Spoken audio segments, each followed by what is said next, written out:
Friends, today we're going to explore a hidden chapter in Disney's rich history of theme park design. Because did you know, before Walt Disney World opened up in 1971, Tomorrowland 1967 was a huge research and development project, testing out a bunch of Walt's crazy ideas here in Anaheim at Disneyland for what would lay ahead. Why was Disneyland picked as a testing ground, and what would it reveal about Walt Disney World's future? All from a little project called Tomorrowland 1967. Brickey here, let's explore some of the design experiments that would be the groundbreaking ideas for Walt Disney World's Magic Kingdom. And you know, Walt's idea that he wanted to build a city?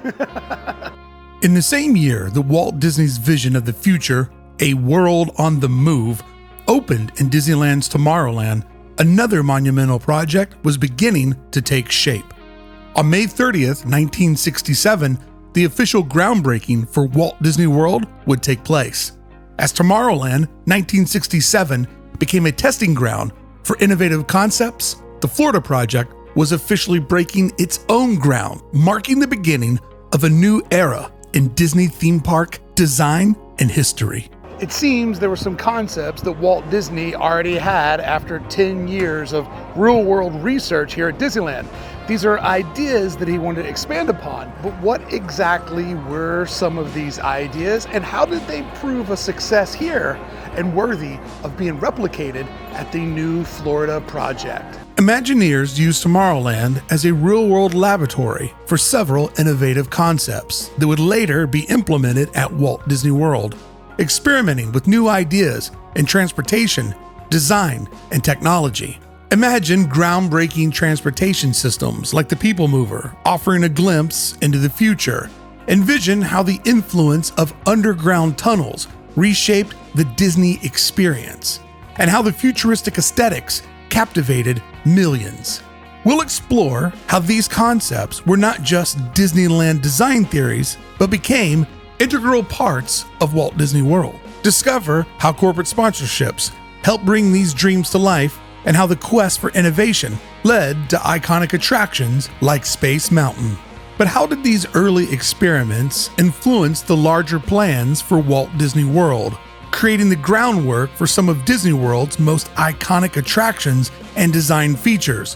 What lessons did Walt Disney Imagineers learn from this small corner of Disneyland that would shape the future of not only Walt Disney World's Magic Kingdom, but also Walt Disney's ambitious Epcot? One of the major attractions built as a test at Tomorrowland 67 that would become a major part of Walt's plans for Epcot was the Wedway PeopleMover. Walt Disney saw this as a test for the Epcot transportation system. But what made the PeopleMover so revolutionary, and how was it intended to be used at Epcot? The PeopleMover was one of Walt Disney's visionary ideas, inspired from his fascination with efficient transportation systems, previously realized by the Ford Magic Skyway at the 1964 New York World's Fair. Walt envisioned a transportation system that used continuously moving vehicles, propelled by rotating wheels, embedded in the track. This concept evolved into the PeopleMover, which wrapped around the entire footprint of Tomorrowland, interacting with nearly every attraction. Walt was optimistic about the PeopleMover because it embodied his dream of efficient and futuristic public transportation. He committed to this ambitious design, knowing that if it didn't succeed, it would be a massive failure, given its integration with Tomorrowland's entire layout. The 1967 Wedway PeopleMover was not originally intended for Disneyland. Instead, the attraction was being developed for Walt Disney's proposed experimental prototype Community of Tomorrow. Walt used the development of the 1967 Tomorrowland as a way to test ideas for his larger Epcot concept in Florida. With the Wedway PeopleMover, Walt had a silent, all-electric, completely automatic transportation system designed for variable speed, point-to-point shuttle transportation service. Walt's vision for the PeopleMover extended beyond Disneyland. He saw this as a crucial component for his Epcot. He imagined a city where cars were unnecessary, and the PeopleMover would seamlessly transport citizens around the urban landscape. Silent trains that glide along at predetermined varying speeds, automatically spaced vehicles that can't collide, motorless cars that eliminate the chance of one vehicle stalling and all the others piling up, with compartment doors that slide open and close by themselves.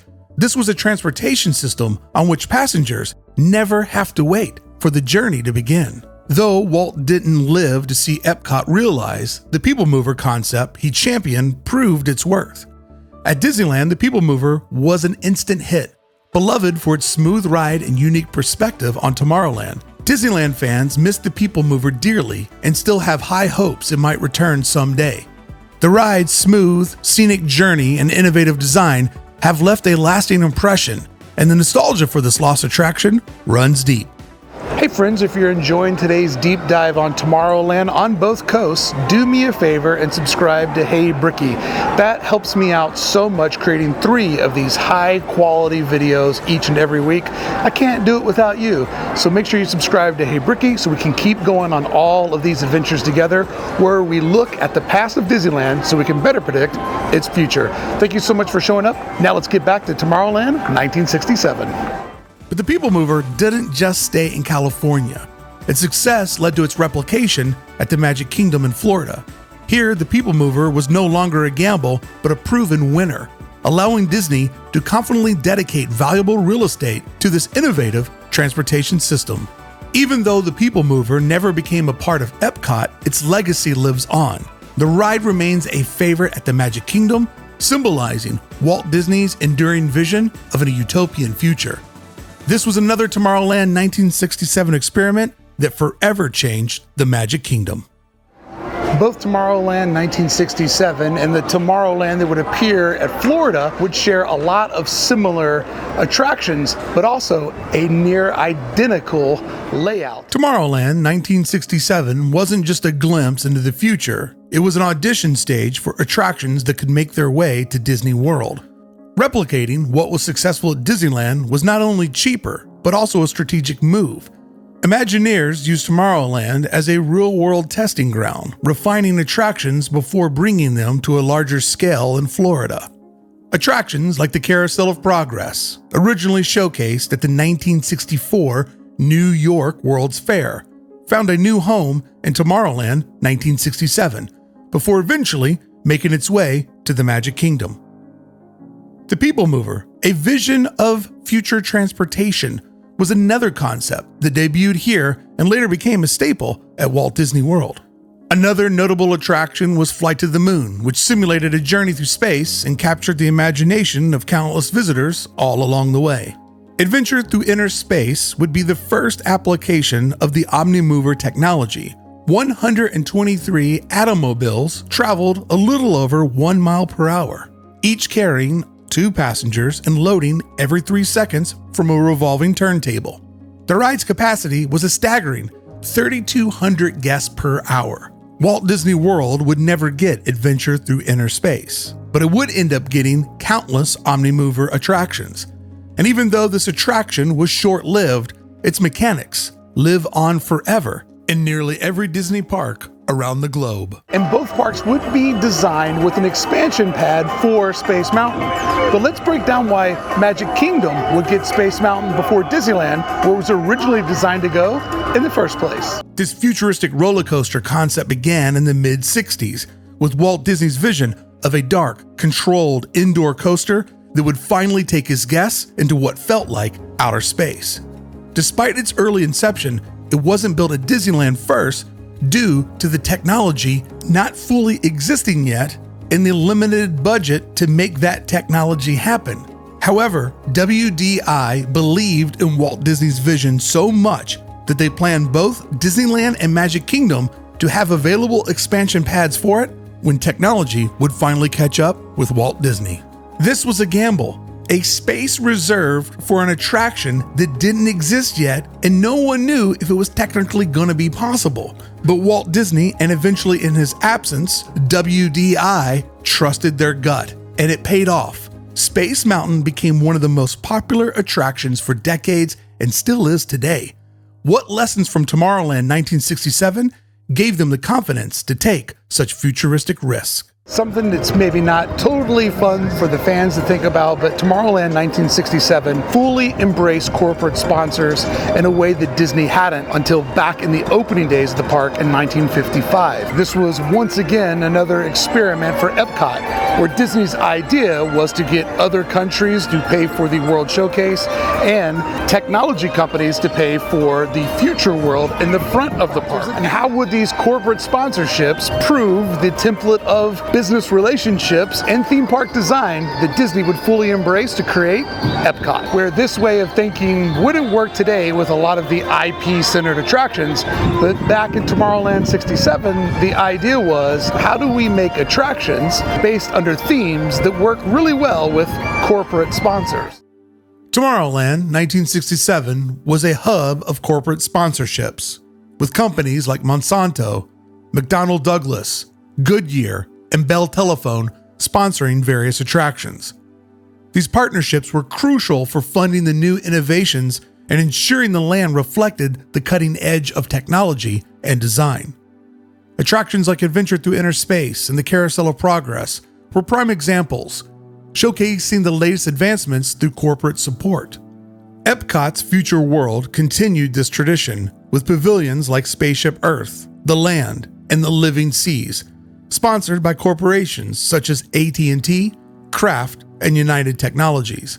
These collaborations helped bring Disney's vision of a futuristic and educational park to life, blending new ride concepts with the corporate ingenuity of the Disney magic. The exterior design of Tomorrowland 1967 featured a sleek, futuristic look. How did this design influence the thematic visuals of Disney World, and what elements were carried over to create the template that would be Magic Kingdom's Tomorrowland? The Imagineers of Tomorrowland 1967 set out to create a vision of the future that was both fresh and futuristic. The stark, white buildings mirrored America's fascination with space travel and Walt Disney's optimistic spirit. Entering Tomorrowland, guests were greeted by water fountains and reflective facades, with America the Beautiful on the left and the Adventure Through Inner Space on the right. The Wedway PeopleMovers beamway swept over the entrance, symbolizing the constant movement of a futuristic city.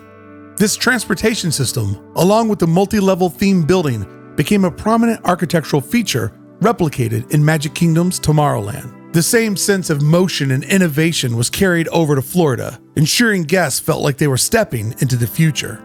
Imagineer George McGinnis designed the iconic 85-foot tower, embodying a world on the move. Atop this tower, 12 two-passenger Apollo-style rocket jets flew 60 feet overhead, reaching towards the sky with 18-foot-long control arms.